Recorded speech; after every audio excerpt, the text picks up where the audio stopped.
사랑의 하나님, 우리 아버지, 오늘 또 귀한 시간 구별해 주셔서 감사합니다. 부족한 소자 참여할 수 있는 특권 주셔서 감사합니다. 하나님께서 인도하셔서 이 시간을 통해서 만나게 하신 모든 분들에게, 그리고 또 저에게 오직 성령으로 임하셔서 하늘의 마음을 충만히 채워주시기를 바랍니다. 둘로 진치시고 사단이 틈타지 못하도록 막아주시길 바랍니다. 이 한 시간을 오직 아버지께만 의탁드리며 예수님 귀하신 성으로 간절히 기도드립니다. 여러분, 오늘은 레위 마태입니다. 28장이고요. 오늘도 그림을 그려봐야 되겠죠? 이제 크게 그림은 그 셀이라고 하는 그 당시에 이 로마의 관리가 있는데 얼마나 미움을 받았었는지 이스라엘의 입장에서 이 세리들이 어떠한 취급을 받았는지를 충분히 알 만합니다. 그런데 그중에 인제 레위 마태라는 사람이 있었습니다. 세리였고, 그런데 이 사람을 그 중심을 보시는 예수께서 부르셨고, 그리고 그 기쁨에 부름받았다는 기쁨 때문에 잔치를 열죠. 근데 본인도 알잖아요. 랍비, 그리고 민족적인 정서, 그리고 지도자들로부터 자기가 어떠한 취급을 받는가. 그런데 종교적 영향력을 그렇게 크게 행사하는 예수님으로부터 부름을 받았다. 뭐 그 순간 사업이나 생계라든지 이런 건 다 사라지는 거죠. 그리고 마태가 예수님을 따라요. 이 부분에서 인제 강조하는 부분이 있지 않겠어요? 안드레나 베드로, 가난한 부자인 레위, 마태. 결국 부르심은 똑같다는 거예요. 얼만큼 가지고 있느냐 보다는 가지고 있는 것을 얼만큼 주를 위하여 헌신할 수 있고, 우선순위가 내가 무엇을 가지고 있고 무엇을 가치 있게 여기든지 간에 가장 우선은 예수님과 그의 사역이고 주님으로부터 내가 부름받았다라고 하는 것이었거든요. 그 너무너무 기뻤죠. 그리고 잔치를 열지요. 세리가 잔치를 열면 누가 오겠어요? 세리 친구들이 오잖아요, 세리.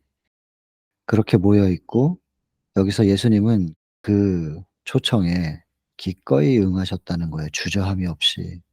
어떤 정치적인 상황도 예수님의 선택에 영향을 줄 수 없었다는 거.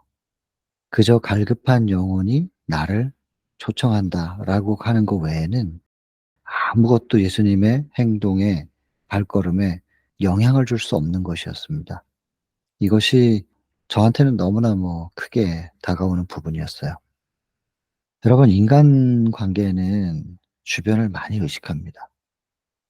내가 이런 사람과 함께 있을 때 주변이 나를 뭘로 볼까? 어떻게 볼까? 내가 지금까지 쌓아왔던 명성이 다 사라지는 건 아닐까? 비난받진 않을까? 흠집이 생기지 않을까? 예수님은 그런 걸 의식을 전혀 안 하셨다는 거예요. 그냥 '이 영혼이 지금 갈급한가? 이 영혼이 나를 이 갈급한 영혼이 나를 지금 원하고 있다. 나를 초청했다.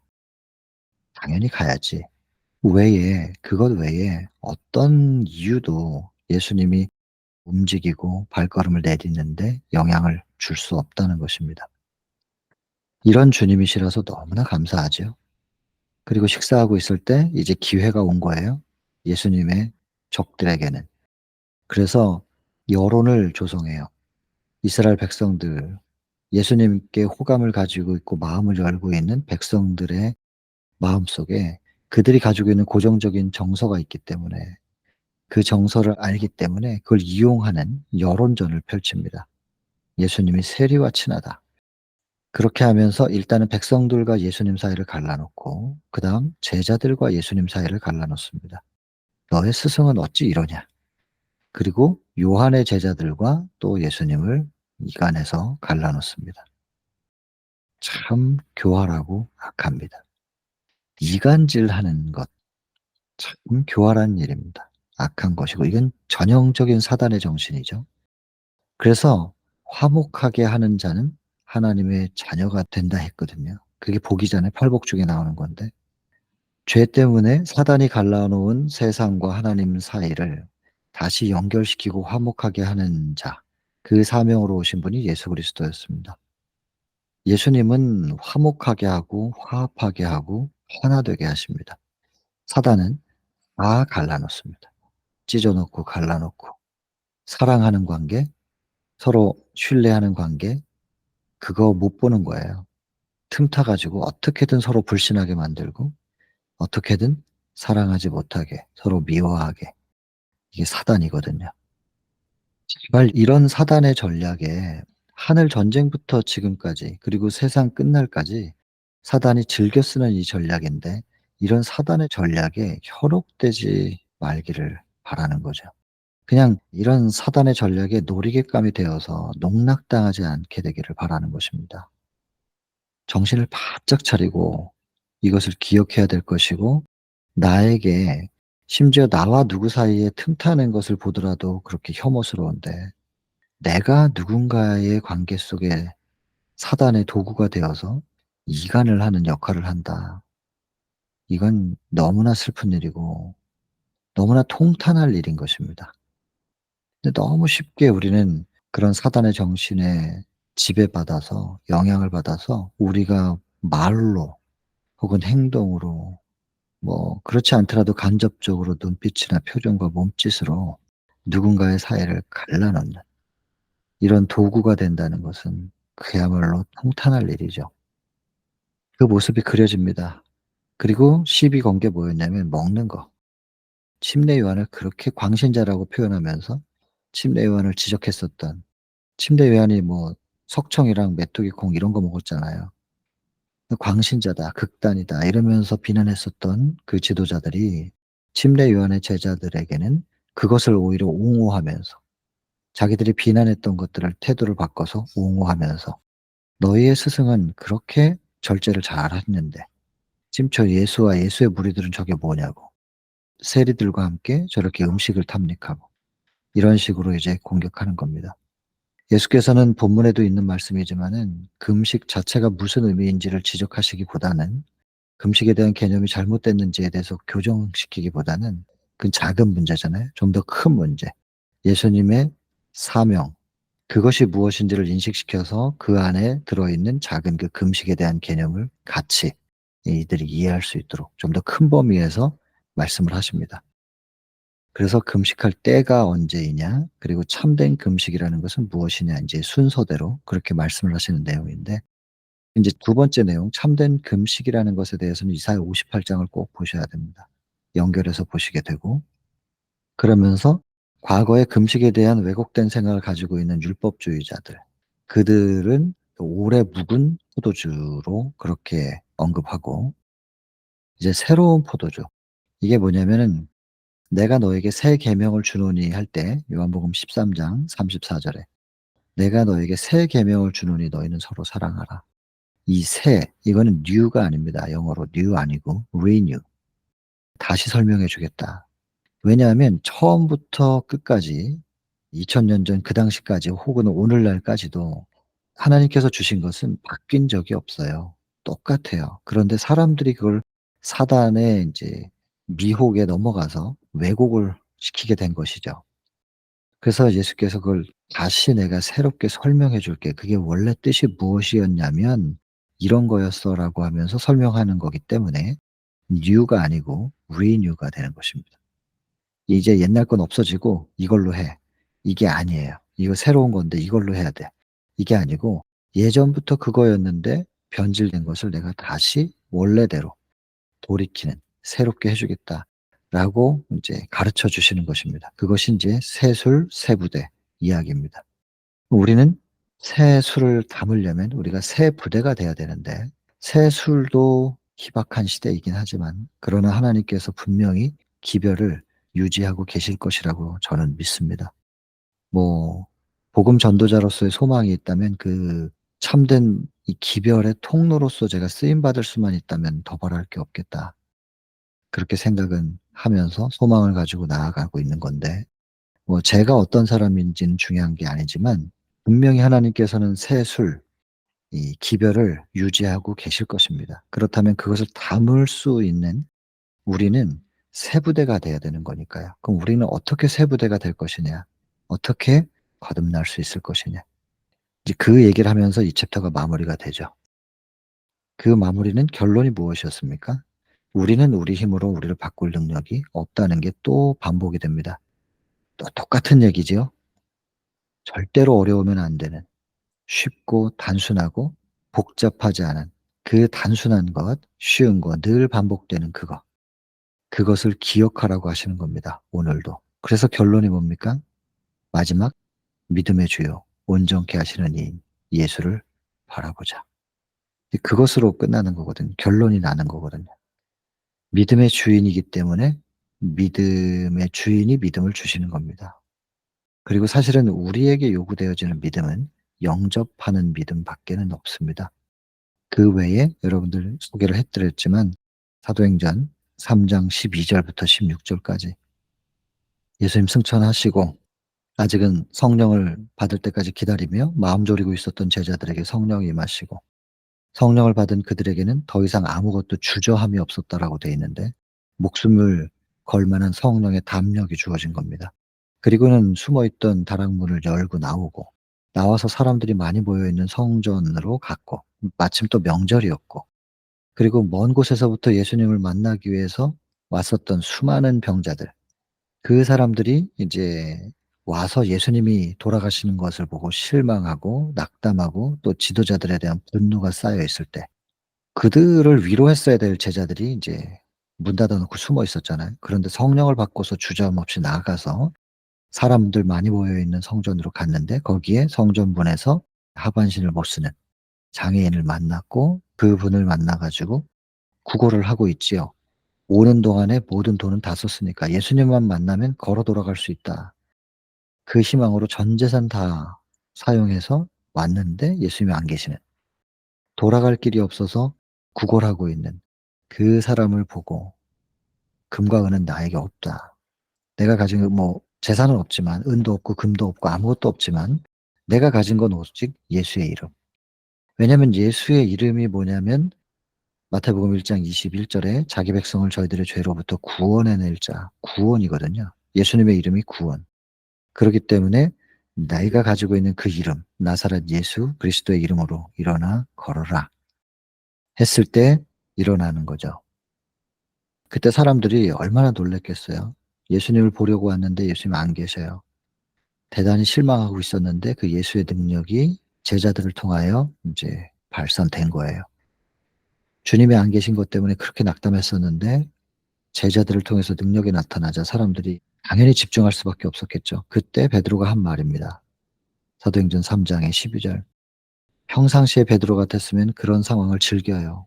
사람들이 자기를 주목하고 높여주고 환호하는 거 대단히 기뻐하면서 즐겼을 베드로인데 이제는 그런 베드로가 아니에요.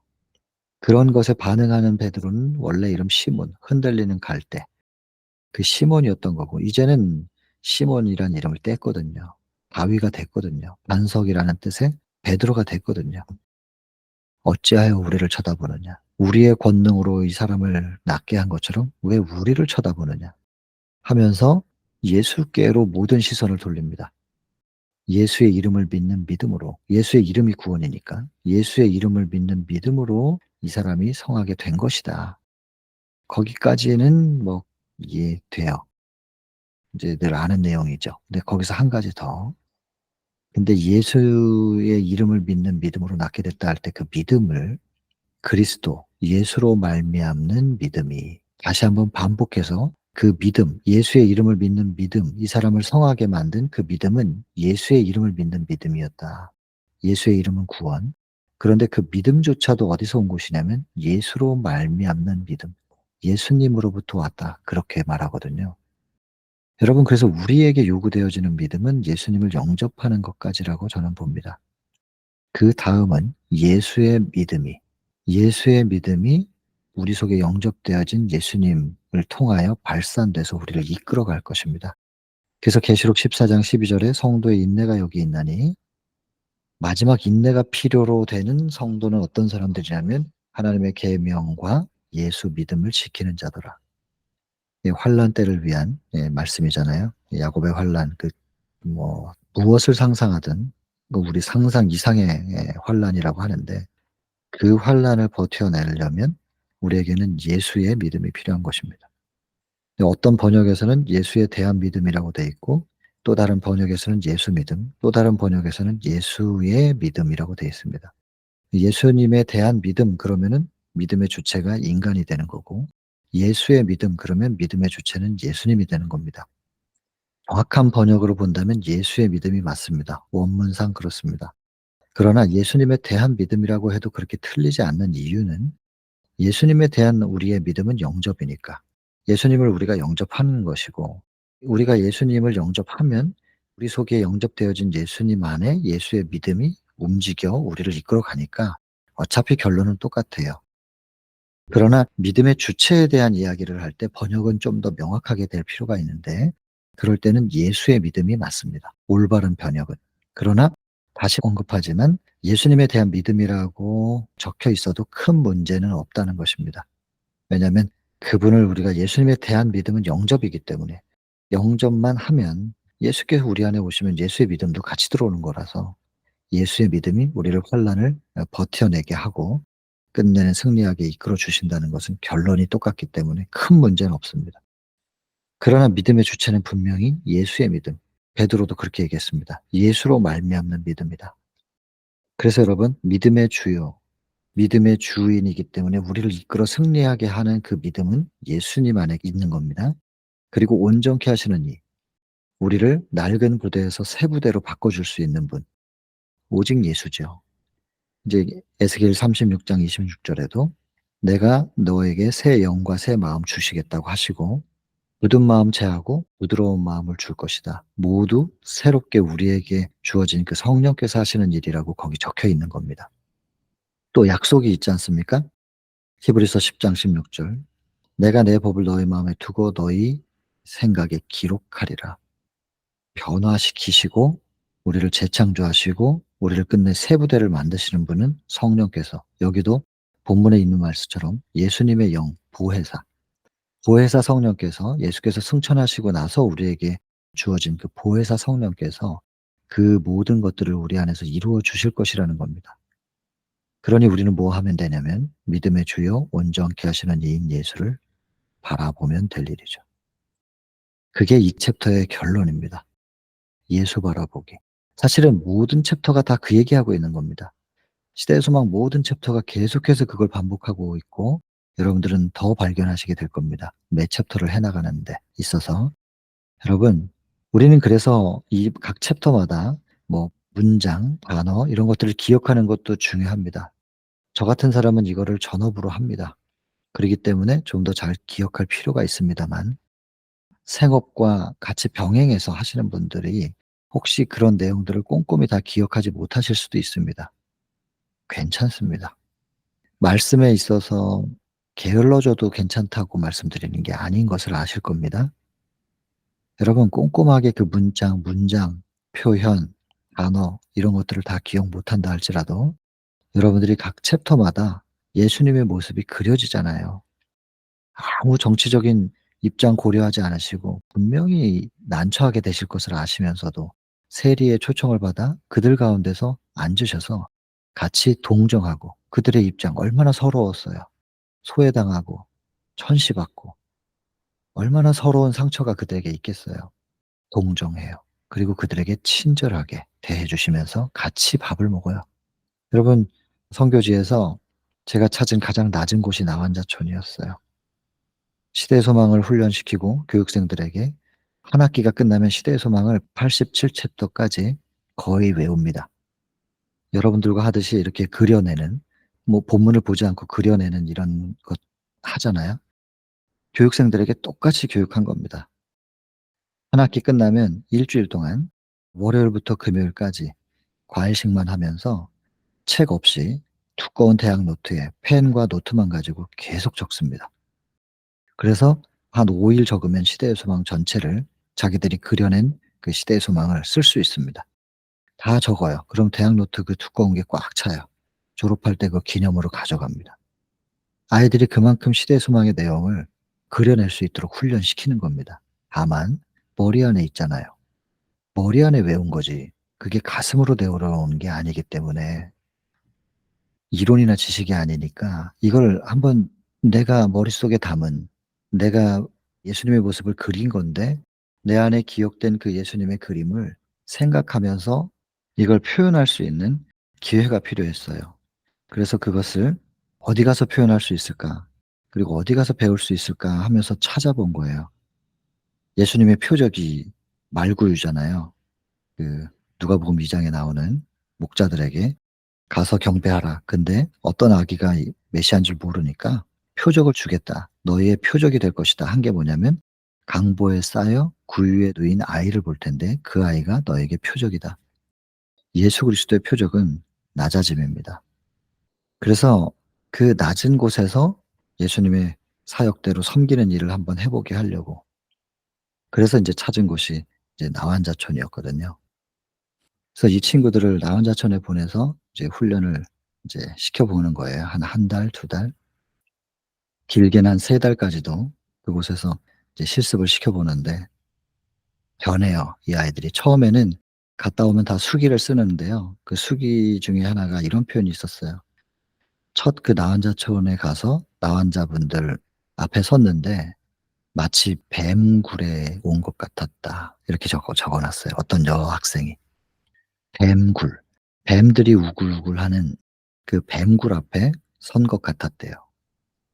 가까이 가기 싫은 거예요. 이게 한국의 나한자촌이랑 좀 다릅니다. 여전히 피고름이 다 흐르는 분들이고 이 살고 있는 환경은 너무나 지저분하거든요. 그냥 돼지우리라는 표현을 인제 죄송하지만 좀 그 상황의 묘사가 를 하자니 그렇습니다. 처음엔 접근을 못 해요. 그런데 어쩔 수 없잖아요, 왔으니까. 그래서 청소부터 해 드리고 그들의 피고름을 닦고 손톱 발톱을 깎아 드리고 뭐 몇 개 없어요. 손가락 발가락이 거의 없기 때문에.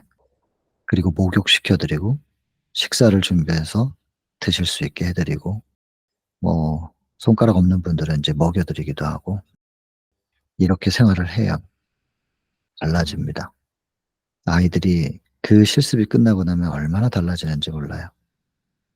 여러분, 예수님이 세리들과 함께 식사하시는 장면, 근데 여러분 그때 나환자촌에 가면 그런 테스트가 좀 있어요. 그 나환자분들이 그분들의 마음의 상처 때문에 그렇게 인제 하시는 거겠지만 본인들이 이제 피고름이 있는 그 손가락이 다 이렇게 정상적으로 달려 있지 않은 그 손으로 먹을 걸 이렇게 집어서 줘요. 특별히 계란 같은 거 껍질 까서 그 손으로 주면 그거 받아 먹을 수 있느냐 없느냐가 하나의 우리에게 받아들이든지 아니든지 그걸 결정하는 기준이 되는 경우들이 꽤 있더라고요. 나한자촌을 가면은 벽이 2 개예요. 벽을 따라 쭉 가 가지고 담이 굉장히 높아요. 바깥에서는 안쪽이 보이지 않아요. 이 굉장히 높은 그 담을 타고 가니까 문이 있고 정문이 있는데 들어가 보면 안에 그 담이 똑같은 게 하나 한 겹이 더 있어요. 제가 그걸 보고 참 충격을 받았었어요.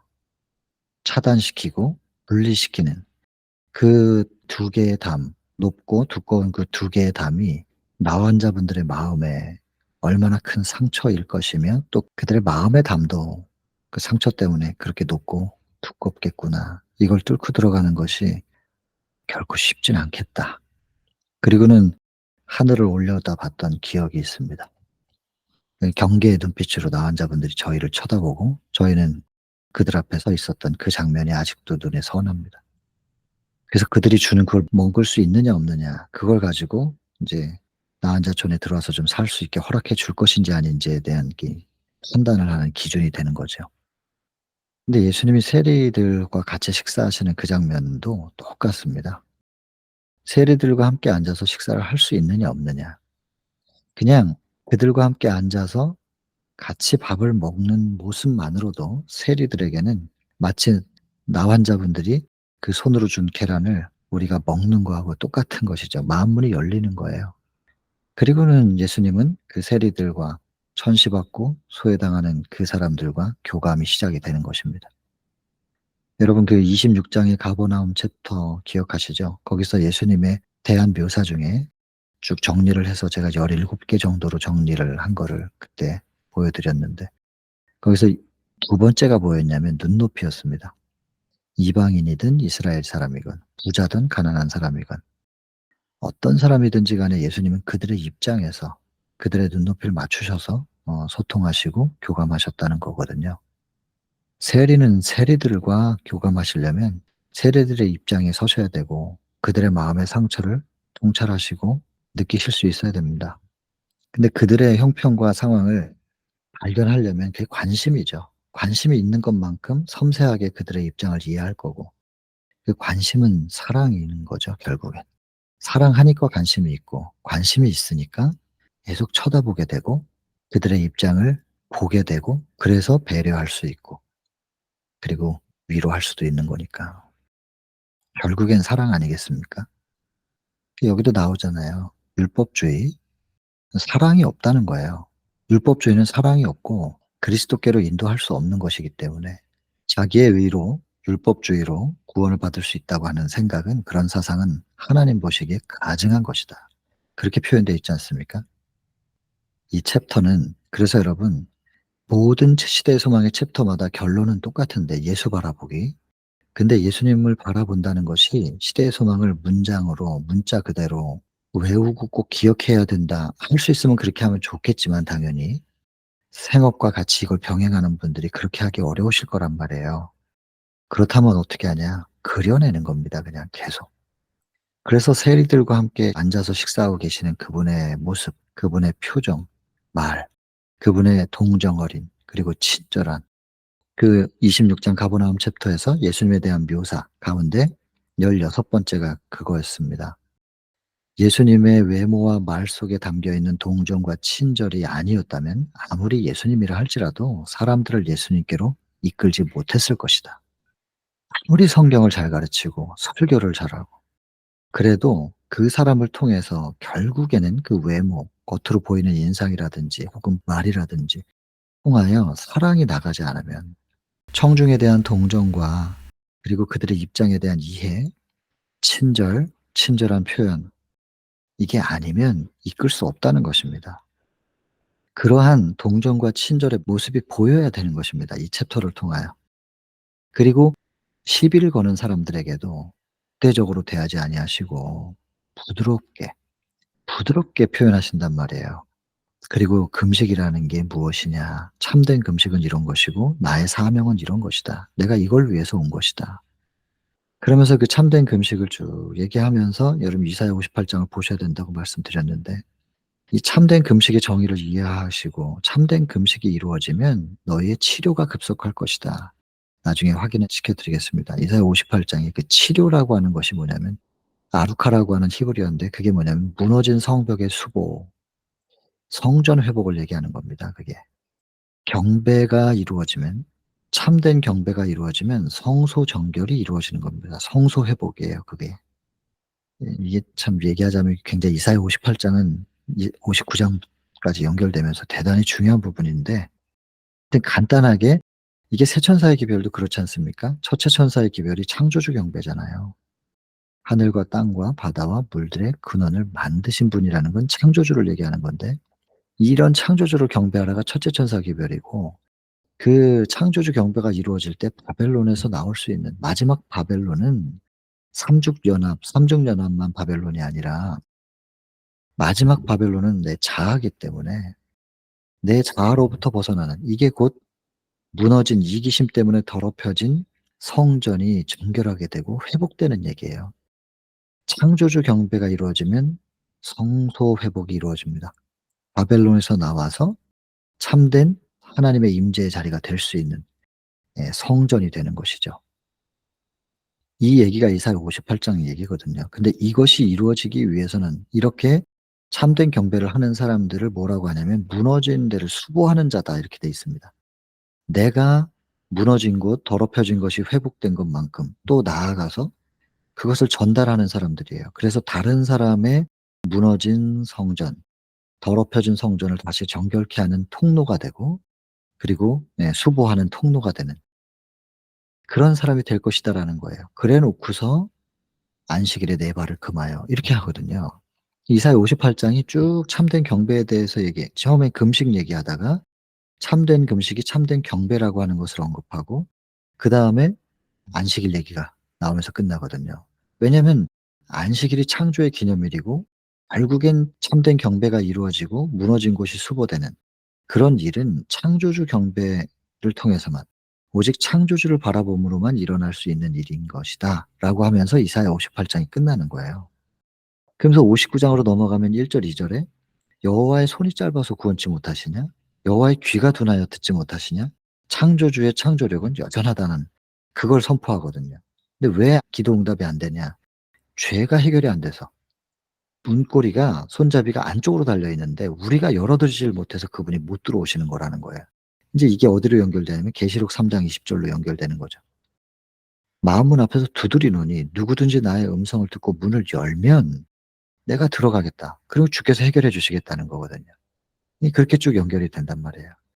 그래서 여러분 시대소망 29장 다음 챕터가 뭐냐면 좀 뜬금없이 안식일이에요.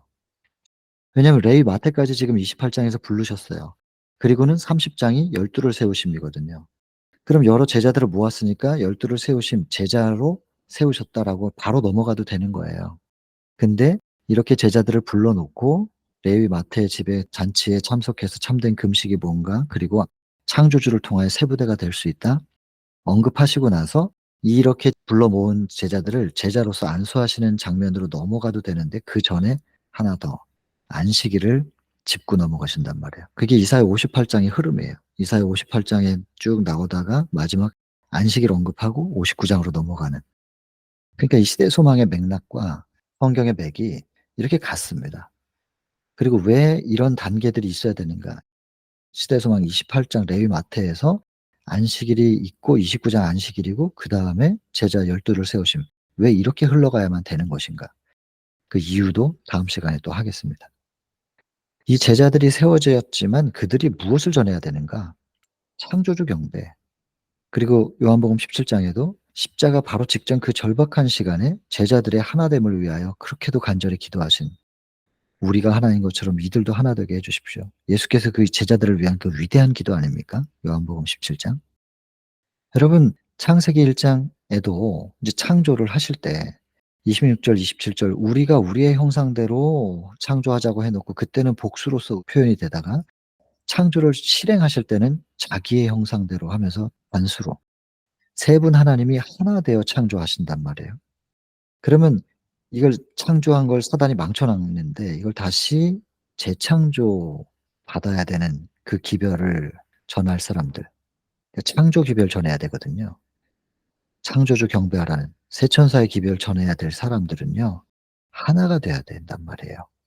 하나님 세 분도 하나 돼서 창조를 하셨는데 재창조가 진행될 땐 반드시 하나가 돼야 되잖아요. 그리고 이 하나됨과 사랑으로 연합되는 하나됨과 창조에는 깊은 상관관계가 있단 말입니다. 하나님은 사랑으로 창조하신 거예요. 그러니 사랑 없는 새 천사의 기별, 사랑 없는 안식일 준수, 사랑이 없는 성소 기별, 뭐 우리 재림교회가 가지고 있는 어떤 교리와 기별이든 사랑이 기반되지 않은 상태에서 외쳐지는 기별이 무슨 의미가 있고 무슨 능력이 있겠냔 말이에요. 사랑으로 창조를 하셨기 때문에 우리는 재창조받지 않으면 절대로 거듭날 수 없습니다. 새 부대가 될 수 없어요. 새 수를 담을 수가 없는 거죠. 재창조를 받아야 되는데 그 재창조는 사랑으로 이루어지는 거란 말이에요. 근데 이것을 기별로 전한다는 사람들이 사랑의 이 기반 위에 토양 위에 기별이 뿌리 내려지고 세워져야 열매가 맺혀질 수 있다는 것에 대하여 인식하지 못한다면 그래서 내가 이걸 사랑으로 전하는 것인가 그냥 입으로 떠드는 거냐 머릿속에 있는 걸 외워 갖고 그냥 말하는 것이냐 내가 지금 어떤 상태이냐에 대한 성찰이 없는 상태에서 설교하고 그냥 가르치고 아무 의미가 없다니까요. 능력이 안 나가요. 사단도 성경은 사용하는데 사단이 성경을 우리보다 더 잘 알잖아요. 성경 말씀을 다 외우고 있을 거예요, 성경을 통째로. 성경을 이용해 가지고 사람들을 현혹시키는데요. 그러니 사랑이 없는 성경 교수, 설교 아무 능력이 안 나가죠. 사단이 성경 이용하는 거하고 똑같은데 뭐. 그래서 제자들이 창조의 기별을 전하려면 거듭남의 기별, 새 천사의 기별 이거 전하려면 하나가 돼야만 했었던 겁니다. 그래서 예수께서 내가 이제 떠나고 나면 이 제자들이 남아서 인류의 구원을 위하여 복음 전해야 될 텐데 예수 그리스도의 십자가를 온 세상에 전해야 될 거 아니겠어요? 십자가를 통해서 구원받으니. 그러니 그들이 이 창조 기별을 전해야 될 텐데 그렇게 되기 위해선 이들이 하나가 돼야 되지 않겠습니까? 하면서 예수님께서 그 가슴 절절하게 그 절박한 순간에 제자들의 하나됨을 위하여 기도한 거거든요. 그러니 여러분 이런 상황들을 우리가 좀 안다면 우리가 지금 어떤 모습으로 신앙생활을 하며 주변 사람들에게 성경을 가르치기도 하고 복음을 전하기도 하는가 생각해야 되고, 내가 통로로서 어떤 상태인가 생각해야 되고, 그 상태에서 내가 복음을 표현할 때 무엇이 중점이 돼야 되는가. 여러분 27 장에서 보셨잖아요. 창조주, 오직 창조주예요. 창조주의 창조력, 창조주의 피조물에 대한 목숨보다 더한 사랑. 이게 두 축이 돼야 되는 것이죠. 근데 사실 이건 하나거든요. 창조주라고 하는 단어 안에 그게 다 들어가 있기 때문에 하나인데, 이걸 풀어 놓으면 두 축이 되는 거고, 더 풀어 놓으면 이게 세 천사의 기별이 되는 거고, 그렇게 된단 말이에요. 28장 왜 안식일이어야 되고, 그다음에 12를 세우시고, 이 안식일 창조주를 전하는 역할을 해야 될 사람들을 세우신 것이고, 그리고 31장 산상수훈이거든요. 그게 천국 얘기예요. 팔복부터 해 가지고 천국 얘기가 나오는데, 그러니까 안식일을 통하여 창조주를 선포해야 될 사람들을 12를 세우신 것이고, 그 제자들이 창조주를 선포하면 사람들의 마음속에 천국이 회복될 거야. 그래서 산상수훈, 팔복, 천국부터 시작된단 말이에요. 순서가 이게 시대의 소망의 그 조합이 왜 28장, 29장, 30, 31 이렇게 연결되는가? 이게 흐름을 보시면은 전체적으로 예수님께서 뭘 말씀하시고 하나님께서 예수님의 생애를 통하여 우리에게 무엇을 보여주고 싶으신 건지가 그려지게 되어 있습니다, 전체를 보면. 그래서 자꾸 관통해서 보셔야 된다고 자꾸자꾸 강조를 드리는 거예요. 부분에 매이면 안 되고 문장에 매이면 안 되고 전체적으로 흐름을 파악하시고 맥을 각 잡고 계셔야 된다는 그 얘기를 드리는 것입니다. 그래서 자꾸자꾸 그 말씀 드리는 겁니다. 자, 오늘 글 얘기는 여기까지 하면 전체적으로 인제 다 끝났습니다. 세부적인 거 이거 좀 보겠습니다. 팔레스타인 지역이고 세리 다 말씀드렸어요. 배신자로 기열한 계층으로 분류됐고, 그다음에 바리새인들과 그들의 정서는 그랬지만 예수님은 그렇지 않았어요. 레위 마태의 마음속에 자각시키는 하나님의 영, 성령을 받아들일 수 있는 마음이 있었고, 죄를 성령께서 드러나게 해 주시면, 이게 굉장히 중요하죠. 죄를 스스로 해결 못하니까 정로의 계단 2장 죄인에게 필요한 그리스도. 여기 보면 그리스도에게서 도움을 구하기를 갈망했다. 이게 정석대로 가고 있는 거예요. 죄를 깨닫고 자기 힘으로는 안 되니까 그리스도께 도움을 구하기로 갈망한다. 나중에 32 장에 보시면 나오지만 예수님께 나아올 수 있는 모든 사람들의 조건이 하나 있는데, 그게 뭐냐면 부자여야 되냐, 지위가 높아야 되냐, 그런 게 아니고 예수 그리스도를 필요로 하는 정신. 예수님이 아니면 안 된다라고 하는, 예수님이 필요하다. 이 생각을 가지고 있는 사람이라면 누구든지 예수님 앞에 나올 자격이 있다. 이렇게 적혀 있거든요. 그게 정로의 계단 2 장인 거예요. 죄인에게 필요한 그리스도. 내 힘으로는 안 된다. 사도 바울, 오호라 공고한 사람이로다. 누가 나를 이 사망의 몸에서 건져낼까? 내 힘으로는 안 되는구나. 사람의 힘으로는 안 되는구나. 할 때 예수님 붙잡은 거예요. 똑같은 거죠. 레위 마태, 예수님께 도움을 구하기로 갈망했다. 정석대로 가는 겁니다. 근데 이런 갈망을 외면하실 수가 없는 분이거든요, 예수께서. 그러니까 그 갈망을 느끼시고 가서 부르신 거예요. 나를 따르라. 그리고 초청하니까 가서 같이 식사하시고, 누가 뭐래도 신경 안 쓰세요.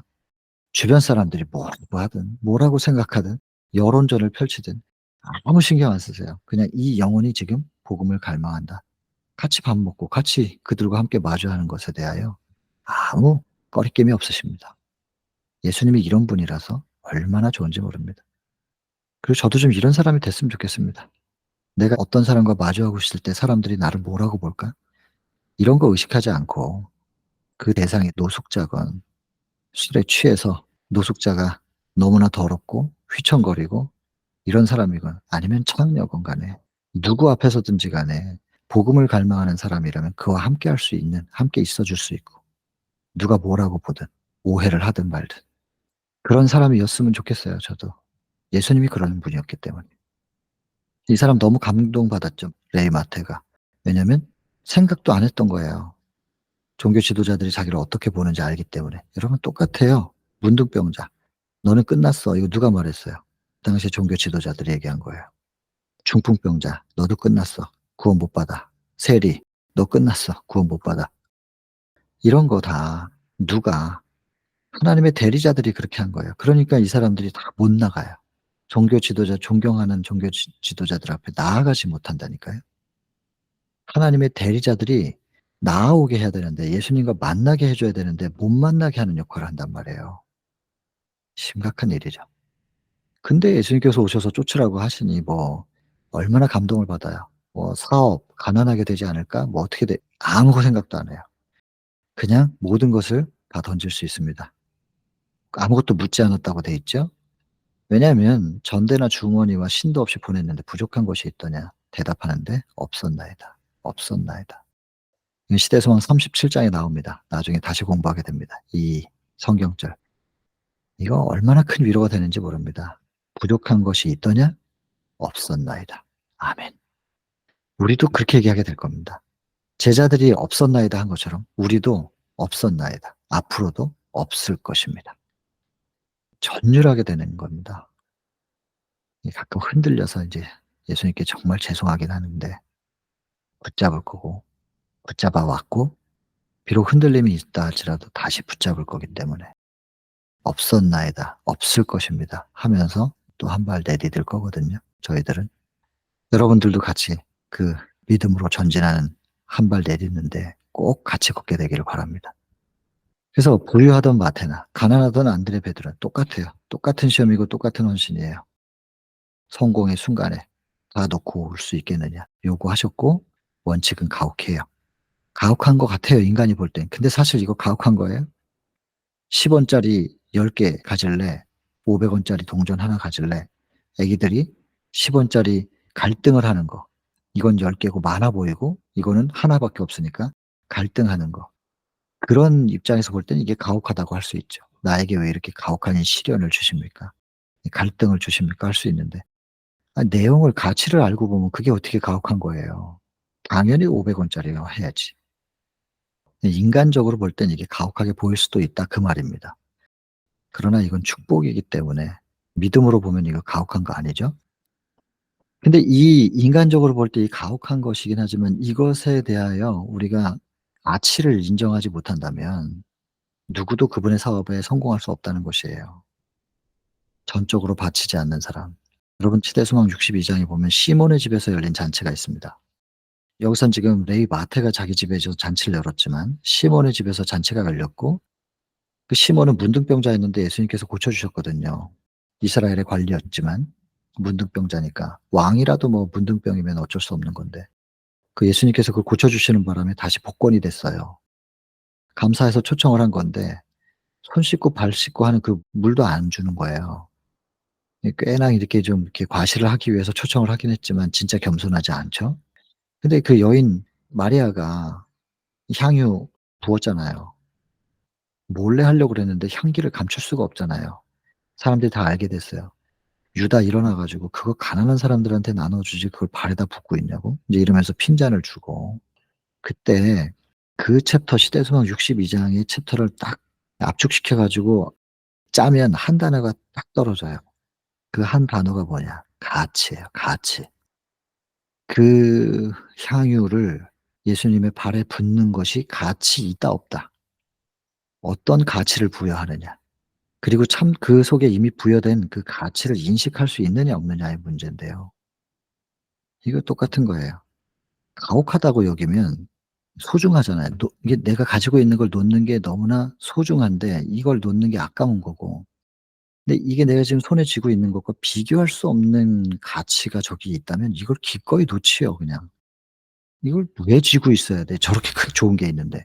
이걸 놓으면서 그거를 잡는 요렇게 되면 일이 쉽고 성공을 할 수 있는데 이걸 가혹하다고 생각을 하고 '내 손에 있는 것도 가치 있고 그것도 가치 있다.' 이러면 요거 가지고 인제 저울질을 하게 되잖아요. 이러면은 성공할 수가 없다 이겁니다. 예수 그리스도의 부르심에 응하는 것이 최고의 가치이고 저것과 비교할 수 있는 것은 없다. 그 가치를 인식하고 있는 사람들은 기꺼이 놓고 따를 수 있는 것이고 그렇지 못하면 성공을 못 한다는 얘기거든요. 여기 보면 전적으로 바치지 않는 사람에 대해서 얘기하잖아요. 그리스도의 생애에서 나타난 자아 희생. 사실 이걸 생각해 보면 예수님께서 하늘을 버리고 오셨어요, 나 때문에. 이게 인제 나중에 51 장에 보면 나오는데요. "이 세상에 사람이 한 사람만 존재한다 할지라도 그 한 사람을 위하여 기꺼이 십자가를 지셨을 것이다." 이렇게 나오거든요. 그러니까는 우리를 위해서 돌아가신 예수님이기도 하지만 내 개인의 신앙에서 우리는 뭐라고 얘기해야 되냐면 "나를 위해서 돌아가신 예수님." 이렇게 말씀하셔야 됩니다. 나의 예수, 개인의 구주. 이 세상에 한 사람만 존재한다? 나만 존재한다 할지라도 "나를 위하여 기꺼이 십자가를 지셨을 것이다."라고 적혀 있는데 내가 뭐라고 도대체 하늘을 버리고 신의 생명을 버려서 오셔서 십자가를 지셨을 것인가? 이 나의 십자가를 만나면 스가랴 12장 10 절부터 있는 그 애통이 일어날 수밖에 없는데, 그리고는 다시는 죄라고 하는 것들이 혐오스러워 가지고 그 사랑에 완전히 흠뻑 젖은 사람들이 그 애통하는 마음으로 죄를 혐오스럽게 여기게 된단 말이에요. 그러니깐 여러 번 말씀드렸지만 죄가 좋은데 붙잡고 있는 게 아니라 죄가 혐오스러워지는 거예요. 그리고는 죄로부터 돌이켜서 오직 예수를 바라보게 되는, 이런 회개가 일어나는 것은 오직 성령의 역사로만 가능하니 은총과 간구하는 사람에게 심령 성령을 부어 주리니 그제야 그들이 그 찌른 바 그를 바라보고 애통하기를, 이렇게 적혀 있단 말이에요. 스가랴 12장 10 절에. 그러니 여러분, 회개의 영을 달라고 우리가 얼마나 기도를 해야 되겠어요.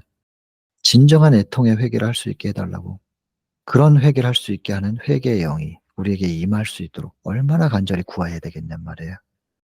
무엇을 먼저 구해야 될지 아시겠죠? 이 땅에서 우리는 이 시대에 오직 성령을 구하셔야 됩니다. 제일 먼저 구해야 될 게 성령입니다. 성령을 구하시고, 성령이 임하시면 말씀을 제대로 깨달을 수 있도록 가르쳐 주시니까 성령이 가르쳐 주시기도 하고 생각나게 해 주시기도 하고, 그리고 우리를 죄를 드러나게 하시고 죄가 얼마나 참혹한 것인지, 이 죄를 덮기 위하여 주께서 어떻게 사랑을 베푸셨는지, 얼마나 희생을 하신 것인지를 깨닫게 하셔서 참된 애통이 일어나는, 참된 회개가 일어날 수 있게도 해 주시는 분이 다 성령이라서 우리는 성령 구해야 됩니다.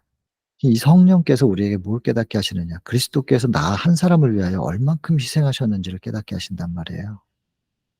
예수님은 나 한 사람을 그렇게 가치 있게 여기신 거예요. 그런데 나는 예수님을 위하여 내가 가지고 있는 이것을, 이 땅에서 손에 쥐고 있는 것들을 더 가치 있게 여기거나 비등하게 생각하면서 이렇게 할까 저렇게 할까 저울질을 한다는 것은 수치죠. 참 부끄러운 일인 것이죠, 이게. 그리스도를 민망하게 만드는 일이고. 그럼 우리가 예수님이 무엇을 희생하셨는지를 생각한다면 내 손에 있는 것들이 좀 더 쉽게 놓아질 겁니다. 근데 이걸 또 내가 놓는 게 아니라 그리스도의 희생을 생각할수록 그리스도의 사랑이 우리 마음속에 들어오게 되고, 그 사랑이 빛으로 우리의 심령을 점점 가까이 와서 채울수록 어두움은 밀려가는 겁니다. 욕심은 밀려가는 겁니다. 그렇게 해서 빛으로 충만하게 될 거니까 결론은 다시 말씀드리는 건데, 예수 그리스도를 바라보자.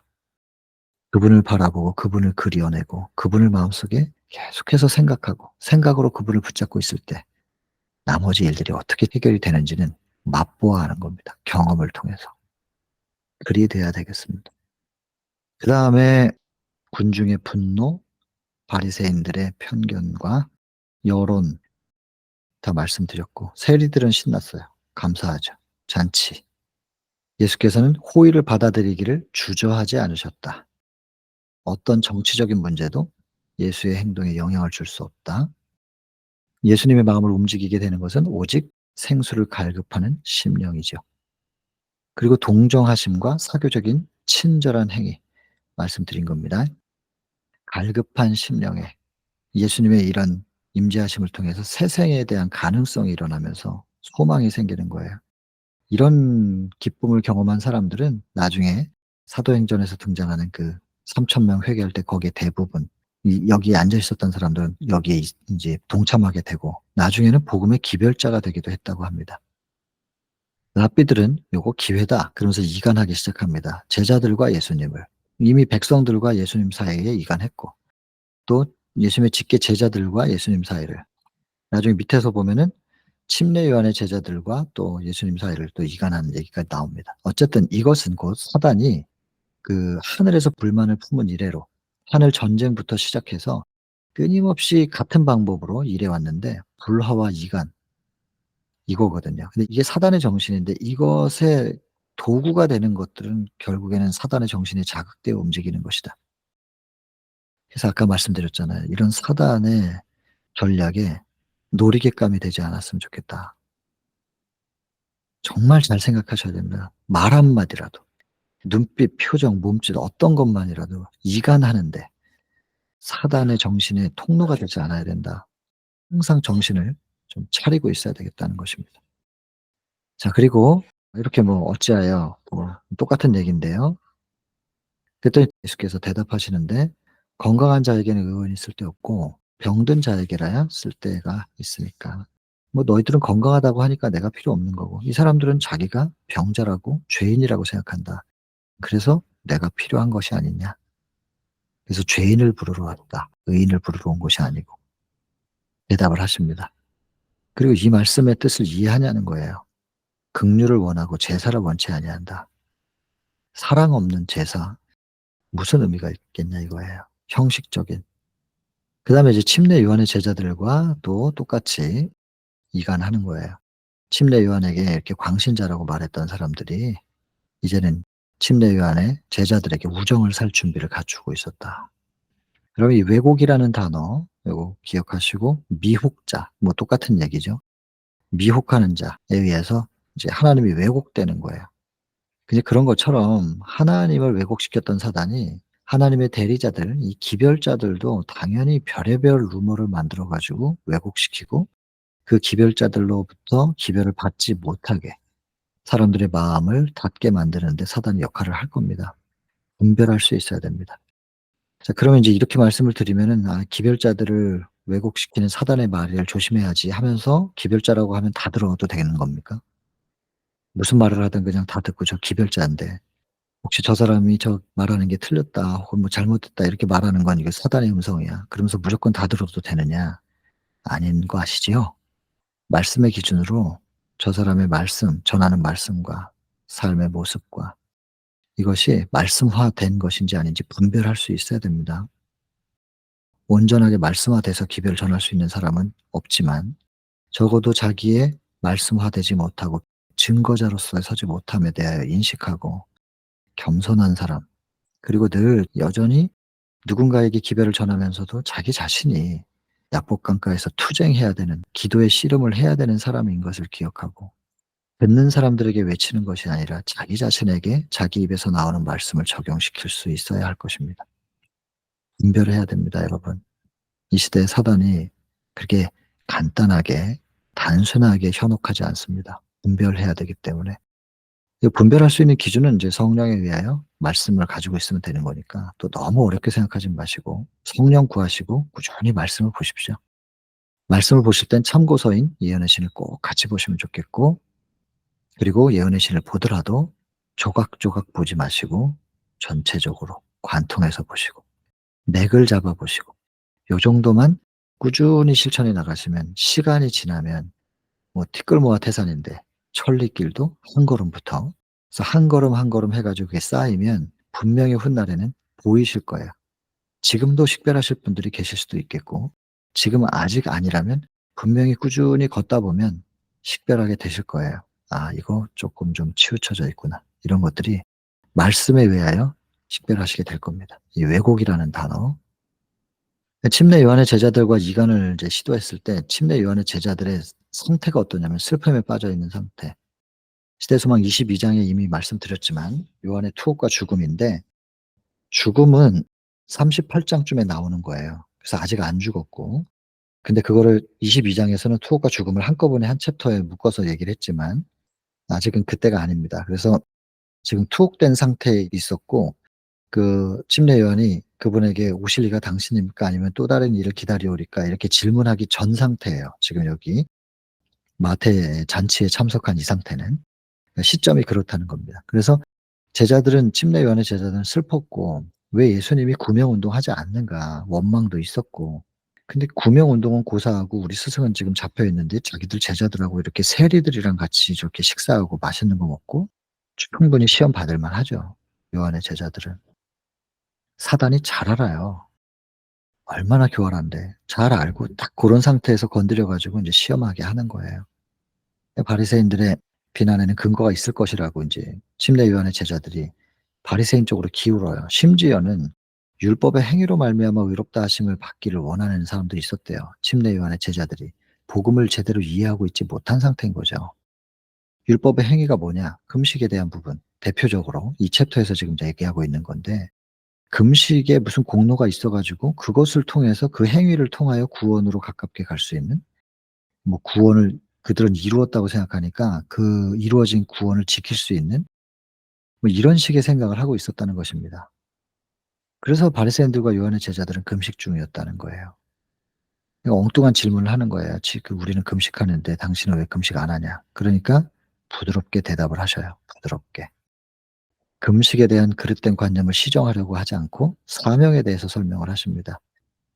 결혼식장에 가 가지고 신랑이랑 같이 있으면서 신부를 취하는 신랑이랑 같이 서 가지고 금식한다 그러면 분위기 깨는 거 아니냐 이 말이에요. 금식할 때가 따로 있다. 가난한 자들에게 기쁨이 되시고 부자들에게 기쁨이 되고 무지한 자들에게 기쁨, 학자들에게 기쁨. 늘 기쁨으로 오신 분이지만 나중에는, 예, 그래서 이렇게 기뻐할 때는 기뻐해야 돼요. 결혼식이니까. 예, 슬퍼하고 금식할 때가 아니죠. 그러나 금식할 때가 언제냐? 신랑을 빼앗길 때가 오는데 그때는 금식할 것이다. 그러나 금식하고 계속 슬퍼만 하는 게 아니라 무덤에서 나오실 때는 슬픔이 기쁨으로 바뀌고, 그리고 승천하시고 나면 예수님 안 계시니까 또 슬픈가? 아니요. 보혜사 성령이 임하시니까. 그래서 금식할 때 슬퍼할 때 따로 있고, 그러나 계속 그 상태로 있는 거 아니라 기쁨과 보혜사를 통한 가슴 벅참, 이 흐름을 쭉 설명을 하셨습니다. 사단이 원하던 것은 바로 이것입니다. 속임을 당해 가지고 실망했다. 제자들이 이런 말 하기를 바라는 건데 사실 인제 이게 사단이 성공을 해요. 사도행적에 보면 그렇게 돼 있잖아요. 엠마오로 가는 제자들을 이야기를 하면서 "우리는 이분이 메시아인 줄 알았었노라. 메시아인 줄 알았는데 아니었네. 죽어버리네. 아니었네." 이러면서 슬퍼해요. 그러나 인간적으로 예수님을 너무나 사랑해서 예수님의 죽음이 너무나 슬픈 거예요. 그래서 '아 우리가 이렇게 예수님을 사랑하고 있었던 거구나.'라는 것을 깨달았대요. 사랑은 했대요. 근데 말씀은 잊어버리고 있었죠, 부활할 거라는. 그러니까 인간적으로 사랑한 거예요, 그동안 제자들이 전부 다. 근데 예수님께서 부활하시고 다시 한번 구약 성경을 통해서 메시아에 대한 기록들을 통해서 참 메시아의 사명이 무엇이었는가, 고난을 통한 십자가의 과정이 먼저 있어야 되는, 그것을 설명하고 구약 성경으로 집중을 해 주니까 그때서야 인간적인 사랑의 관계가 아닌 복음의 사랑의 관계를 맺게 되는 것이죠. 그러니까 예수님 떠나셔도 그때는 슬퍼하지 않아요. 승천하셨지만.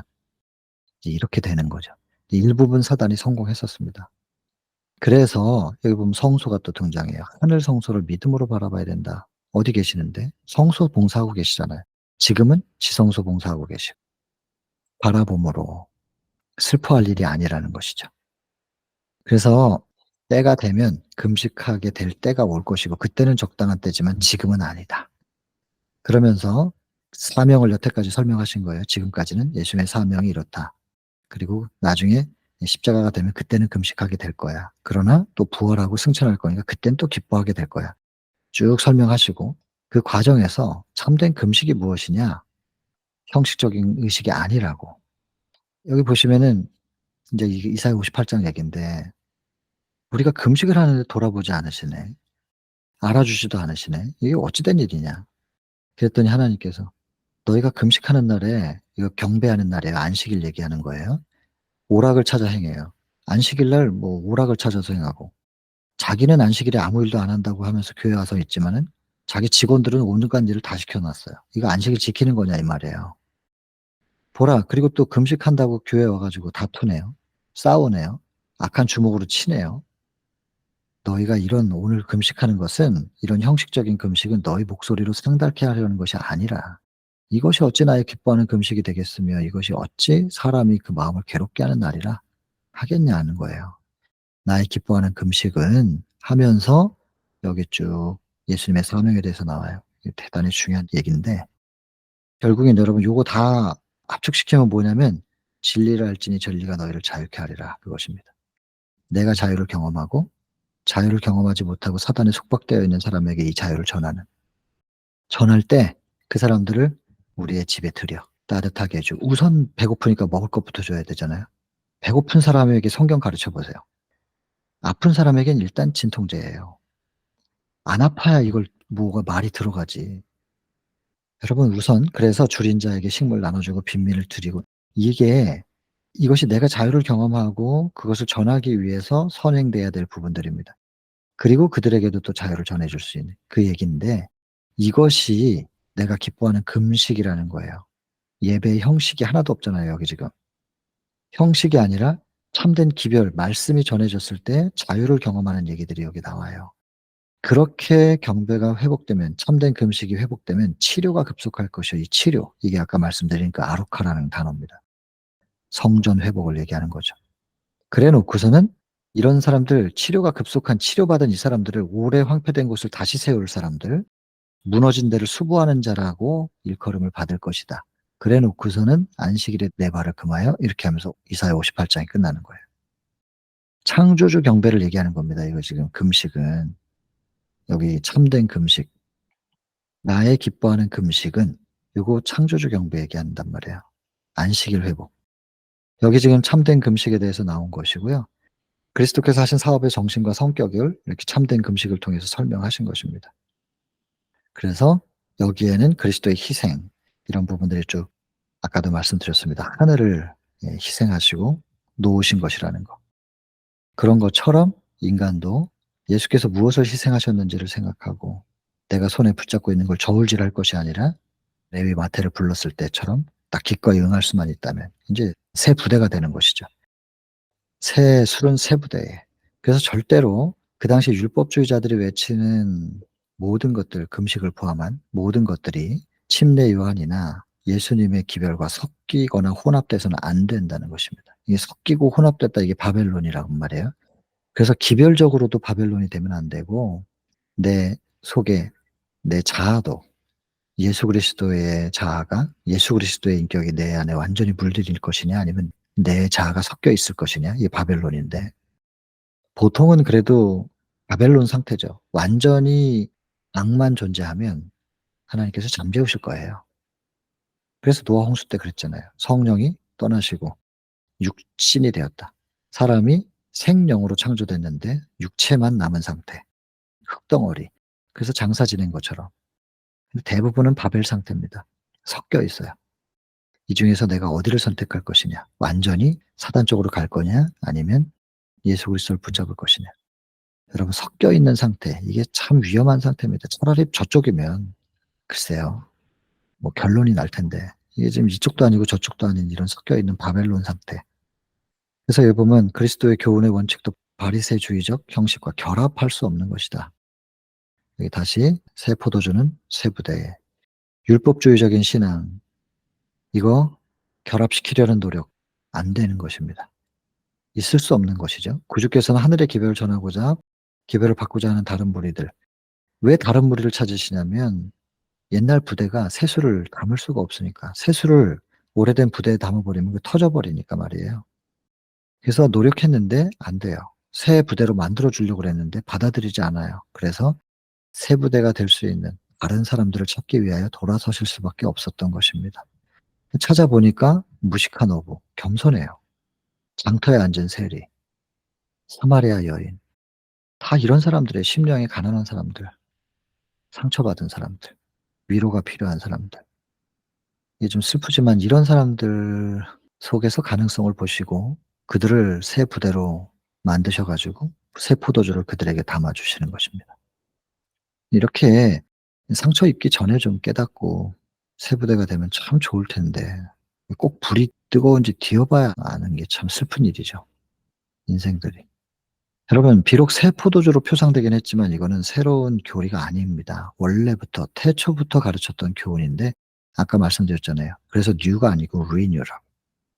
옛날 거 맛본 사람은 새 거 뭐 아직 숙성되지 않다고 하면서 자기 입맛에 따라서 새 거 원하지 않는다는 거예요. 그런 것처럼 죽은 형식에 집착했던 사람들이 이렇게 새로운 진리, 살아있는 진리를 받아들이려고 하지 않았다는 것입니다. 이것이 유대인들이 멸망한 원인이랍니다. 오늘날에 있어서도 이걸 똑같이 적용시키네요. 오늘날도 혹시 이렇지 아니한가? 여러분 충분히 그렇죠. 고민하고 생각하고 살펴야 될 것입니다. 많은 영혼들의 멸망의 원인이 될 것이다. 그러니 제가 좀 주제 넘은 얘기지만 말씀드린 거예요. 내가 직접 더듬어 찾지 않았는데 누구로부터 들은 게 많아요. 말씀으로 확인하지 않았는데 들은 게 많다고요. 그래서 사도행전 17장 11절 베레아 사람들은 신사적이라고 칭찬을 해요. 사도 바울 같은 분한테 배웠는데도 그런가? 그러면서 정말 그런가 하면서 날마다 성경을 상고하고 확인해요. 이걸 성경이 칭찬했단 말이에요. 내가 성경으로 확인하지 않은 거, 말씀에 기록된 글을 통해서 확인하지 않았는데 들은 게 너무 많다니까요. 누구한테 들어 가지고 내 잠재의식 속에 이렇게 어떤 틀을 형성한 것들이 많다고요. 이거 생각해야 되는 부분입니다. 그리고 찾아서 다 검증하셔야 돼요. 그래서 아예 그 과정을 생략하려고 생략이 아니라 인제 시간이 더 많이 들어가니까 아예 이렇게 제가 얼굴도 안 내밀고 이렇게 글자로 적혀 있는 그대로 이걸 같이 읽으면서 얘기하는 거예요. "여기 이렇게 기록되어 있으니까 선택하십시오." 그냥 저는 이렇게 말씀을 드리는 거죠. 듣고 나중에 또 확인해야 되고 이러면 또 못 하시는 분들도 있잖아요, 바쁘시고. 그래서 아예 들으실 때 보시라고 그러는 거예요. "여기 이렇게 적혀 있지 않습니까?" 이러면서. 이게 좀 시간을 절약하려고 하는 것이죠. 자기를 신뢰하고 자신의 지혜를 의지하며 영적 빈곤을 깨닫지 않는다. 중요한 일을 수행해서 어떤 일을 수행한다. 행위를 해 가지고 구원받는 그런 방식을 고집한다는 거예요. 이렇게 해야 뭐 한 것 같거든요. 뭐 좀 한 것 같아. 자기가 행동한 게 눈에 보이니까 구원받기 위해서 뭘 한 것 같단 말이에요. 이런 식으로 자기만족적인 신앙 이거 대단히 위험하다는 겁니다. 율법주의적인 종교는 사랑도 그리스도도 없는 종교라는 거예요. 없어요. 사랑이 없어요. 아무 능력도 안 나가죠. 그렇기 때문에 사람을 결코 그리스도께로 인도할 수 없다. 이미 말씀드렸던 부분입니다. 스스로 의롭게 여기는 정신, 금식이나 기도, 자기가 의롭다고 생각하면서 하는 이런 것들은 하나님 보시기에 가증하다. 아까 그림 그릴 때, 그리기 할 때 다 말씀드렸던 내용입니다. 기만입니다. 행위로 구원받을 수 있다고 하는 것은. 그래서 결코 구원을 살 수 없다. 오늘날도 그렇다. 그래서 여기서 지금 등장하는 게 계시록 3장 14 절부터 22 절까지 있는 라오디게아 교회에게 보낸 권면. "부자라 부유하여 부족한 것이 없다." 이 상태. 근데 사실은 벌거벗고 있는 상태인데 모르고 있구나. 금 사야 된다. 흰옷 사야 된다. 금은 여기 보면 믿음과 사랑이라고 딱 정의가 되어 있습니다. 금이 무엇인가? 믿음과 사랑이다. 흰옷은 뭐냐? 예수 그리스도를 믿고 영접해서 그분으로 충만해진 사랑. 이것이 우리 속에서 발산돼요. 그러면 그분의 임재의 빛이 우리를 감싸고 있을 때 그걸 의라고 표현해요. 결국 이게 뭐냐면 믿음으로 말미암는 의입니다. 근데 라오디게아 교회에게 믿음으로 말미암는 의가 없다는 거죠. 근데 화이트보이는 "세 천사의 기별은 믿음으로 말미암는 의다." 이렇게 말했단 말이에요. 근데 라오디게아 교회는 마지막 교회, 제7 안식일 예수 재림 교회입니다. 제7 안식일 예수 재림 교회에 대하여 묘사하고 있는 게 지금 라오디게아 교회인데 그 라오디게아 교회에게 언급하고 있는 이 내용을 보면 금과 흰옷이 없으니까 사라고 하잖아요. 다시 말해서 믿음으로 말미암는 의를 온전히 모른다는 얘기입니다. 다시 말하면 세 천사의 기별을 교리로 정해 놓고 외치고는 있으나 세 천사의 기별이 지금 제7 안식일 예수 재림 교회 안에서 제대로 능력을 발휘하고 있지 못하다는 얘기 아니겠습니까? 그래서 화이트분이 얘기했어요. 첫째와 둘째를 포함한 셋째 천사의 기별은 믿음으로 말미암는 의인데 그것은 이론이나 지식이 아니에요. 교리가 아니고 그것은 경험과 체험이다. 세 천사의 기별은 창조주를 경배함으로 창조주를 영접함으로 재창조를 경험하는 경험을 통해서 알고 경험을 통해서 알기 때문에 증거를 할 수 있는 것이지 입으로 말하는 게 다가 아닙니다. 설교 단 위에서 입으로 말해서 다 묘사될 수 있는 부분이 아니란 말입니다. 라오디게아 교회는 지금 뭘 회복해야 되느냐. 믿음으로 말미암는 이 세 천사의 기별을 여호와의 선하심을 맛보아 알지어다 했기 때문에 경험적으로 알고 증거할 수 있어야 됩니다. 경험 그 증거가 뭐겠어요? 품성이죠, 품성. 세 천사의 기별 속에 담겨 있는 그 엄청난 능력이 복음의 능력이 우리를 어떻게 재창조하는가를 우리의 삶을 통해서 증거할 수 있는 품성으로 나타나게 될 일이 아니겠어요. 기별자는 반드시 품성의 기반 위에 품성이라는 그릇에 기별을 담아 전달해야 되는데 그릇은 깨끗하지 않은데 내용만 기별이라고 전하면 사람들이 먹기가 힘들다고요. 물론 그것도 되게 잘 씻어 갖고 취하는 분들이 있는데 그 훌륭한 분들이고, 많은 분들이 그렇지를 못해서, 그래서 기별자는, 복음 전도자는 신중히 할 수밖에 없는 거고, 예, 끊임없이 자기를 돌아볼 수밖에 없는 것이고, 결론, 믿음의 주요 온전케 하시는 이 예수를 바라보는 사람에게는 그리스도의 품성이 나타날 것이다. 아멘입니다. 새 부대가 될 것이다. 여러분, 오늘 챕터 이렇게 정리를 해보겠습니다. 잘 그려보시길 바랍니다. 개인기도 하는 시간 갖겠습니다.